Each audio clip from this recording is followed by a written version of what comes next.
చందు సాంబశివరావు గారు మాజీ ISRO scientist. Sir నమస్కారం సార్. సార్ వాయిస్ మ్యూట్ లో ఉంది సార్. ఈవేళ 1969లో కరెక్ట్గా జూలై 16వ తారీఖు అపోలో మిషన్ లాంచ్ అయినటువంటి డేట్. ఈవేళ 20వ తారీఖు అంటే 1969 జూలై 20వ తారీఖు మూన్ మీద ల్యాండ్ అయ్యారు మనిషి నీల్ ఆర్మ్స్ట్రాంగ్. సో ఇప్పుడు ఈ సందర్భంగా ఒక కొత్త చర్చ ఏంటంటే మన ఇస్రోకి ఒక కొత్త సవాలు ఎదురైందండి సార్. అంటే శాస్త్రవేత్తలందరూ కూడా దాదాపుగా 100 నుంచి 120 మంది శాస్త్రవేత్తలు ఇస్రోలో రాజీనామా చేయబోతున్నారు అనేటువంటి ఒక సమాచారం. ఒక పక్క ఏమో గగన్యాన్ అనేటువంటిది ఇప్పుడు స్టార్ట్ చేయబోతున్నారు. మరి ఈ టైంలో ఇది ఒక పెద్ద ఆందోళన, నిపుణుల నిష్క్రమణ అనేటువంటిది ఒక ఆందోళన కలిగిస్తున్నటువంటి అంశం. దీని మీద బెంగళూరులోని యుఆర్ రావు శాటిలైట్ సెంటర్, అలాగే తిరువనంతపురంలోని విక్రమ్ సారాభాయ్ స్పేస్ సెంటర్, ఇలా చాలా మంది ఎక్కువ మంది నిపుణులు అక్కడి నుంచి కూడా బయటకు వస్తున్నారు అనేటువంటిది. అసలు ఈ పరిణామాలను ఎలా చూడాలి? అంటే ఇప్పుడు చెప్తుంది ఏంటంటే చంద్రుడి మీద నీల్ ఆర్మ్స్ట్రాంగ్ మానవుడు తొలిగా అడుగు పెట్టినటువంటి వేళ ఒక ప్రపంచం దాని గురించి చర్చించాలా లేదు అన్నట్లయితే ఇక్కడ అసలు ఇది మామూలు అఫ్ కోర్స్ కామన్ సగటు వీక్షకులకి ఇది పెద్ద అప్రాధాన్యమైనటువంటి అంశం కావచ్చు. కానీ జాతీయంగా అంతర్జాతీయంగా చూసుకుంటే ఇది ఒక పెను సంచలనం సృష్టించేటువంటి అంశంగానే చూడాలి. అంటే ఇంకా చెప్పాలంటే ఇస్రోమని శాస్త్రవేత్తలు ఉంటే దేశమే గతి బాగుపడును అన్నట్టుగా ఇస్రోలో జరుగుతున్నటువంటి పరిణామాల గురించి చర్చించాలి. అందుకోసమే మనం వాళ్ళ ప్రత్యేకంగా చందు సాంబశివరావు గారు ఆయన చాలా అంటే ఒక తెలుగువాడికి నిజానికి ఏంటంటే రావాల్సిన గుర్తింపు వెళ్ళా రాదు. ఆయన చాలా గొప్ప సైంటిస్టు. ఇటు ఐటీ రంగంలో కానీ లేకపోతే ఇటు దీనికి సంబంధించినటువంటి స్పేస్ దీంట్లో కూడా మంచి మేధావి. అందుకని ఆయన్ని మనం ఇవాళ ప్రత్యేకంగా ఈ కార్యక్రమాన్ని పిలిచాం.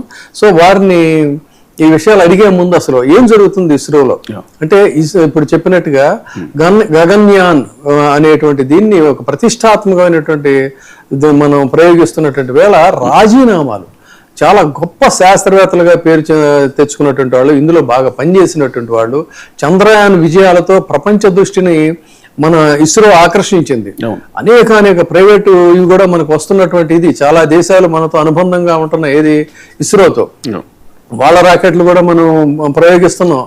అలాంటి పరిస్థితుల్లో ఇస్రోకి ఇప్పుడు ఒక పెద్ద సవాల్ అనేటువంటిది ఎదురైంది. ఏంటంటే మానవరహిత సహిత అంతరిక్ష ప్రయోగంగా పిలిచేటువంటి గగన్యాన్ అలాంటి ప్రతిష్టాత్మకమైనటువంటి మిషన్ ఈ రోజున మనం ముందుకు తీసుకెళ్తున్నటువంటి సందర్భంలో ఆకస్మికంగా వందల సంఖ్యలో అనుభవజ్ఞులైనటువంటి శాస్త్రవేత్తలు రాజీనామా చేసి వెళ్ళిపోతున్నారు ఈ సంస్థ అని చెప్పి అనేది చాలా ఒక కలకలం. అంటే ఒక చర్చనీయాంశంగా ఇంకా మారలేదు. కానీ కేంద్రం ఈ పరిణామాల మీద మాత్రం కేంద్రం ఒక కొంత కల్లోలానికి లేకపోతే అలజడికి కేంద్ర ప్రభుత్వం ఇదైన పరిస్థితి. అందుకనే అలర్ట్ అయింది. అసలు ఏంటి ఈ ఎగ్జిట్ వలసలని అంటే ఈ వలసల మీద కట్టడి చర్యలు ప్రారంభించాలా, అసలు ఎందుకు వెళ్ళిపోతున్నారు, నిజంగా ఈ ప్రైవేట్ సంస్థల్లో ఉన్నటువంటి అవకాశాల కోసం వెళ్తున్నారా లేకపోతే దీని వెనక ఏదైనా ఒక విదేశీ హస్తం ఉందా? ఎందుకంటే ఇవాళ ప్రపంచాలని చైనా లాంటి దేశాలను కూడా ఆశ్చర్యపరిచేటువంటి రీతిలో ఇస్రో ఒక సంస్థ మన దేశంలో ఎదిగింది.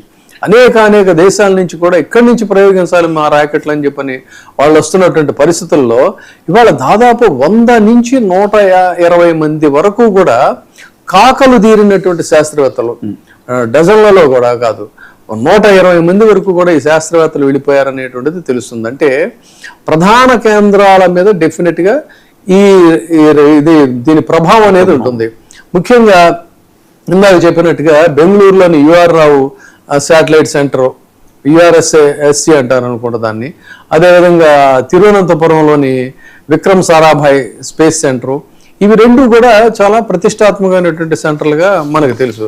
కాబట్టి ఇక్కడ విఎస్ఎస్ఎల్ నుంచి ఎక్కువ మంది నిపుణులు తయారయ్యారు, అద్భుతాలు సృష్టించారు వీళ్ళు. అలాంటి వాళ్ళు ఎందుకు బయటికి వెళ్ళిపోతున్నారు అనేటువంటిదే ఇక్కడ మనకు అర్థం కానటువంటి సమస్యగా దీన్ని చూడాలి. మరి దీనికి చెప్తుంది ఏంటంటే చాలా మంది చెప్తున్నటువంటి కారణాలు ఏమి లేదు. దీనికి వాళ్ళకి ఏంటంటే ప్రైవేట్ సంస్థలు ఎక్కువైపోయాయి కాబట్టి ప్రైవేట్ ఆపర్చునిటీస్ అనే మనకి ఉపగ్రహ ప్రయోగాలకు సంబంధించి, అంటే రాకెట్లు, మానవరహిత ఉపగ్రహాలు, ఇలాంటి వాటన్నిటికీ కూడా ఇవాళ ప్రైవేట్ రంగం కూడా మొదలైంది, అడుగులు ఎలాన్ మస్క్ అతను స్పేస్ ఎక్స్ చాలా పెద్ద పెద్ద ప్రయోగాలు. సో కాబట్టి ఏంటంటే భారత అంతరిక్ష కేంద్రంలో ఇలాంటి వాళ్ళందరూ కూడా వెళ్ళిపోయినట్టయితే మన ఈ ప్రతిష్ట అనేటువంటిది ఏమైపోతుంది అని దీని మీద చీఫ్ ఇస్రో కూడా స్పందించారు.